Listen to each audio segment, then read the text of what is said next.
तर जय शिवराय मित्रांनो, आज का नाही आपण आपल्या वाघजाई देवीच्या मंदिरापाशी कोबा करणार होतो. मंदिरासमोरच्या सगळ्या कोब्याचे श्रेय आमच्या गावातील ऋषिकेश बाळासाहेब नावडकर यांना जाते. कोब्यासाठी लागणारी सगळी फंडिंग त्यांनी स्वइच्छेनं स्वतःच्या खिशातून दिलेली. बाकीचं कोब्याचं कॉन्क्रीट सुरळीतपणे पार पडण्याची जबाबदारी सगळी आपल्या दादावर दिलेली. दादावर जबाबदारी आली म्हणजे आपल्यावर पण आलीच. त्यामुळे मी आणि दादानं सकाळपासून या सगळ्या कॉन्क्रीटचं नियोजन लावून ठेवलेलं. बाकी कोबा करायचं त्यामुळे आम्ही ह्या ठिकाणी जी असणारी सगळी झाडं आम्ही काढून टाकलेली आणि आता आपण परत या ठिकाणी झाडं लावणार आहे. कोब्याचं आपलं एकदम कॉन्क्रीट सगळं कंप्लीट झालेलं. तिथनं घरी येताना आमच्या गाडीची बॅटरी उतरली, त्यामुळे गाडी काय आम्हाला चालू होत नव्हती.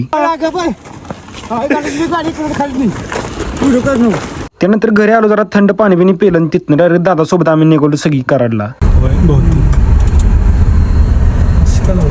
कराडला जायची ते आपण दादाच्या खास मित्राजवळ आलो. दादाच्या खास मित्रानं दादाला जेव्हा इन्व्हाइट केलेलं. आंब्याच्या झाडाच्या थंडगार सावलीमध्ये एकदम खतरनाक प्रकारे नियोजन केलेलं.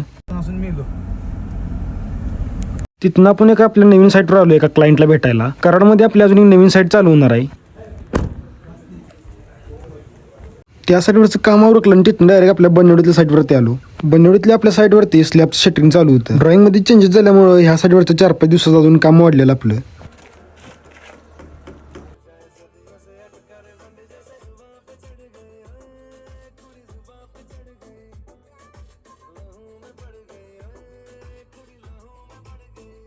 तिथून आपल्या फार्म हाऊसच्या साईडवरती आलो. ह्या साईडवरती आज बेड कॉन्क्रीट होतं आणि ते कम्प्लीट पण झालेलं.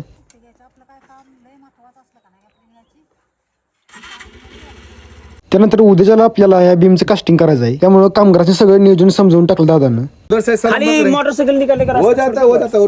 तर भावांनो, आजचा व्हिडिओ आपला इथे संपलाय. बाकीचा भेटूया आपण उद्याच्या व्हिडिओमध्ये. पण तुमच्या भावाला इंस्टाला फॉलो आणि युट्यूबला सबस्क्राईब करून ठेवा.